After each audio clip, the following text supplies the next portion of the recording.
Hello les belles âmes, j'espère que vous allez bien ce samedi. Comme promis dans la dernière vidéo, le 22 mars, c'est une autre date importante au niveau de la lune, au mois de mars. Donc en fait, c'est une lune en Capricorne. Capricorne, c'est un signe quand même assez ancré à la Terre. Un signe assez terrestre, terrien, les pieds sur terre. Le Capricorne dans toute sa splendeur, quoi. Là, c'est le dernier quartier, donc en fait, c'est la fin d'un cycle. Donc il faut... comment Il faut que vous réfléchissiez à vos ambitions. Il faut que vous réfléchissiez à ce que vous aspirez vraiment au plus profond de vous, ce que vous voulez, vos objectifs. Vous faites un point en fait.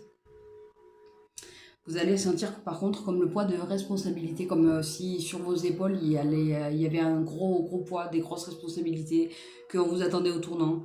Heureusement de votre côté il y a une grande détermination, ça c'est le Capricorne qui vous donne cette détermination, qui vous pousse à l'action en fait, et il vous pousse à aller de l'avant. Et en fin de compte on nous dit que là c'est vraiment le moment de planifier, le moment de prévoir, le moment d'organiser, mais vraiment quelque chose de terre à terre, hein. Là c'est... planifier, prévoir, s'organiser, mais vraiment sur le terrain, quoi, dans la pratique. Là, c'est plus juste dans les pensées, dans les intentions. Là, on passe un peu à l'action. Là, on passe un grade au-dessus. Dans mon petit calendrier lunaire Wicca pour 2025, il préconise de prendre une pierre noire. Alors, soit ça peut être de l'onyx, ça peut être de la tourmaline. Moi, c'est de la tourmaline que j'ai. Je l'ai en bracelet, je l'ai en collier. Voilà.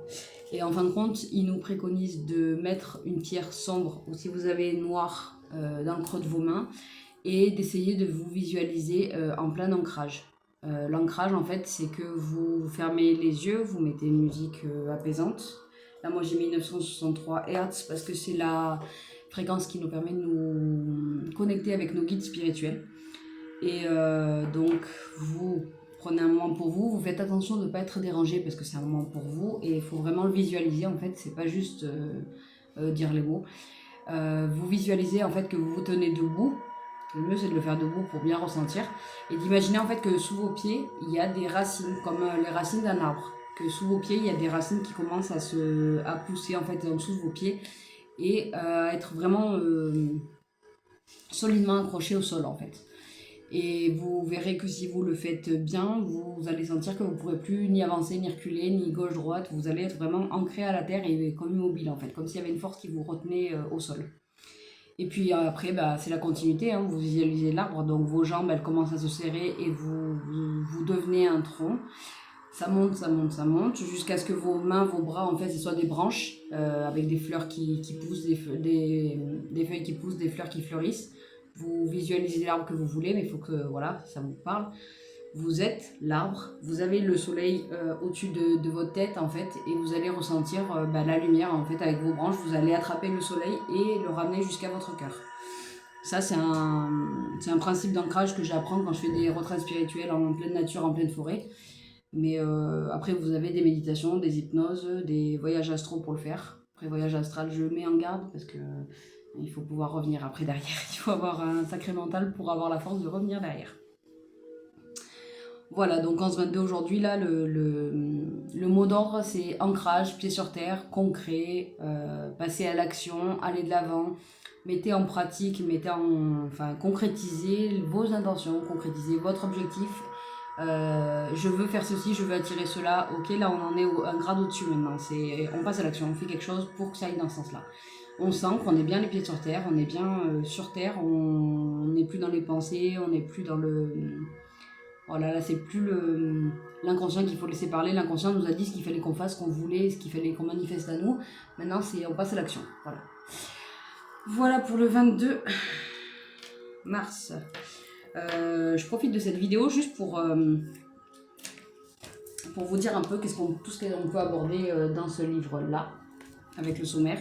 Parce que du coup, c'est un livre super pour se connaître, en fait, pour approfondir un peu. Donc, vous pouvez découvrir dans ce livre votre lignée karmique, en fait. Le karma, il remonte à la famille, il remonte bien loin. Votre chemin de vie, vous allez calculer votre chemin de vie avec, ça fait un numéro entre 1 et 10 et derrière ça vous dit les grandes lignes de votre vie en fait. On peut connaître notre thème astral depuis la naissance. On peut essayer d'appréhender un peu les vies antérieures, les annales akashiques. Les annales akashiques, c'est les mémoires qui datent de bien bien longtemps après vous, avant vous. Oui, avant cette vie-là, j'ai envie de dire.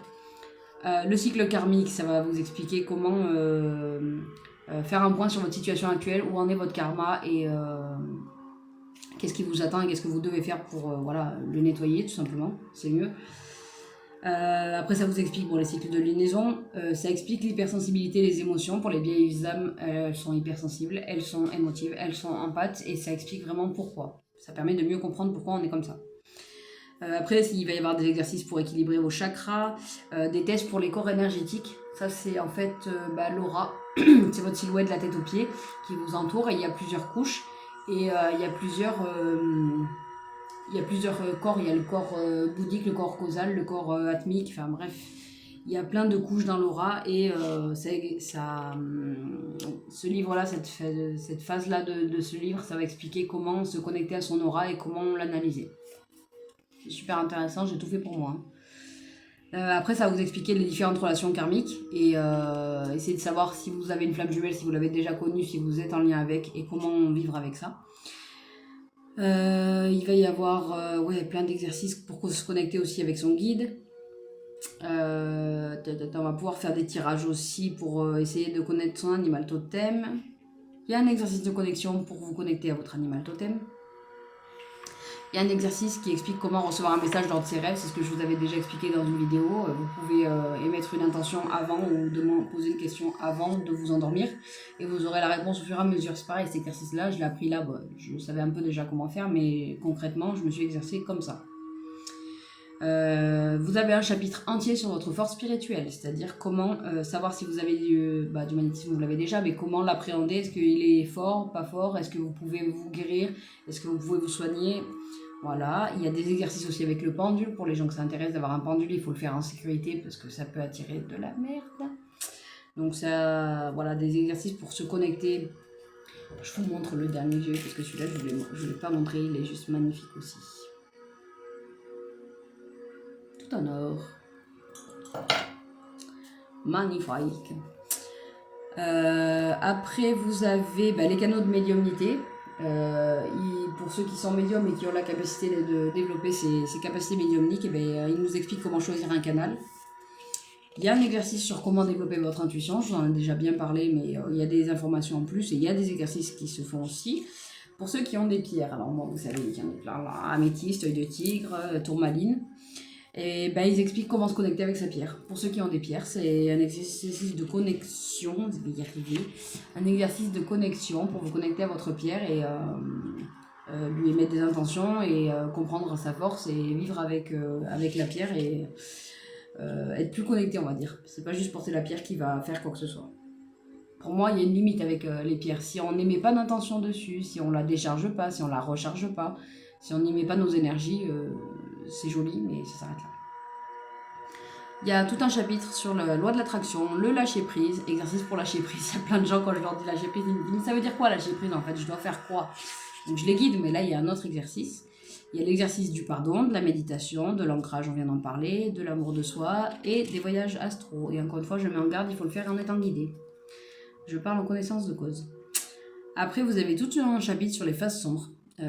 Exercice de libération des émotions négatives, exercice de la nuit noire de l'âme. Je sais pas s'il y en a qui ont vécu la nuit noire de l'âme. En fait, c'est une nuit où vous dormez pas du tout. Mais genre pas du tout. Ou alors vous somnolez un peu et hop, ça vous ramène directement. Et en fait, pendant cette nuit-là, vous allez travailler sur tout ce qui est passé, tout ce qui est douloureux, émotionnellement parlant. Et vous allez être seul face à vous-même et face à vos parts d'ombre et face aux choses que vous avez fait, des mauvaises choses que vous avez fait aux personnes ou des mauvaises situations que vous avez vécues. Et en fait, vous allez avoir à faire face à tout ça. Et c'est ultra dur. J'en ai fait je ne sais combien et ça, je peux guider les gens qui l'ont fait. Et il y a un exercice pour mieux le vivre en fait et que cette nuit-là, elle soit efficace. C'est-à-dire que il n'y ait pas besoin d'en reproduire pour certaines périodes de votre passé. Il y a un test pour être connecté à l'univers aussi. Libération de l'ego spirituel. Ça, c'est les croyances limitantes. C'est-à-dire, ouais, je sais, je suis peut-être différent, mais j'ai l'impression que mon intuition, des fois, elle me trompe. Je me fais pas confiance. J'ai vécu quelque chose où j'ai reçu un signe, mais non, j'hallucine, c'est pas possible. Enfin voilà, on voit de quoi on parle, hein, n'est-ce pas? Après, vous avez un exercice de libération des mémoires transgénérationnelles, puisque on le sait, dans la famille, on garde tout un schéma karmique, et à partir du moment où la personne décède sans avoir nettoyé ce karma-là, et ben, il va se transmettre de génération en génération, de fille en fille, de fils en fils, et vous allez garder non seulement votre karma à vous, celle de vos vies antérieures, mais aussi celle de votre famille. Voilà, voilà, c'est cadeau. Et il y a des personnes dans les familles qui sont là pour stopper le cycle, justement, pour tout nettoyer, ce qui s'est passé avant, nettoyer le leur, pour que derrière, leur génération après, n'ait plus à assumer tout ça. Il y a une partie aussi sur les blessures d'âme. Il y en a 5 et quand elles se réveillent, c'est à travailler parce que sinon ça devient invivable. Il y a trahison, humiliation, rejet, il y en a 2 autres mais là tout de suite je les ai pas en tête. Vous avez des mantras d'urgence, vous avez des mandalas aussi. Et après derrière, il y a un tableau de visualisation, il y a un carnet de ressenti et il y a un petit tirage de cartes. Voilà. En gros, on aborde quand même pas mal de points sur la spiritualité et il y a pas mal de tests et de tests. Là vous avez un jeu de cartes que j'ai pas encore découpé mais je vais m'en occuper. Et vous avez plein de fiches comme ça qui synthétisent un peu tout. Donc voilà, s'il y a un des sujets qui vous intéresse, vous voulez que je fasse une vidéo dessus, il n'y a pas de souci, je peux transmettre l'exercice dans une vidéo. Après, s'il y en a qui veulent passer à la maison pour faire plusieurs exercices aussi, c'est possible. Après, si vous voulez que je vous envoie la copie d'un des chapitres qui vous plaît pour que vous fassiez l'exercice tranquillement à la maison, c'est possible aussi. Vous n'avez pas forcément besoin d'être guidé. Après, je sais qu'il y aura pas mal de monde qui en auront besoin et qui ont besoin de le faire en étant guidés, sinon ils ont peur de mal faire. Mais faites-vous confiance. Faites-vous confiance, vous n'êtes pas incompétent là-dedans. Il n'y a que vous qui pouvez savoir pour vous. Votre intuition ne vous trompe jamais, à part si c'est votre ego et vos mental qui parlent. Dans ces cas-là, si c'est le mental qui parle, oui, il peut y avoir erreur. Donc c'est pour ça qu'il faut faire taire le conscient, pardon. Je suis fatiguée. Il faut faire taire le conscient pour pouvoir avoir des réponses, parce que l'inconscient le sait. Voilà, l'inconscient c'est déjà tout. Il sait déjà qui vous êtes et vous savez déjà plein de choses, mais vous avez tout oublié. Parce que là, le trait qu'on a là, c'est le chute que l'ange gardien nous fait quand on est dans le bidouille de maman, pour que on fasse comme un reset et qu'on oublie tout. Mais pour les vieilles âmes, on sait déjà tout, et il faut juste faire remonter à la surface toutes ces connaissances. Voilà. Je m'arrête là pour cette vidéo. Là, je vais vous préparer, alors je ne suis pas sûre qu'elle sera publiée dans la journée, hein, ça peut être publié dans le début de semaine.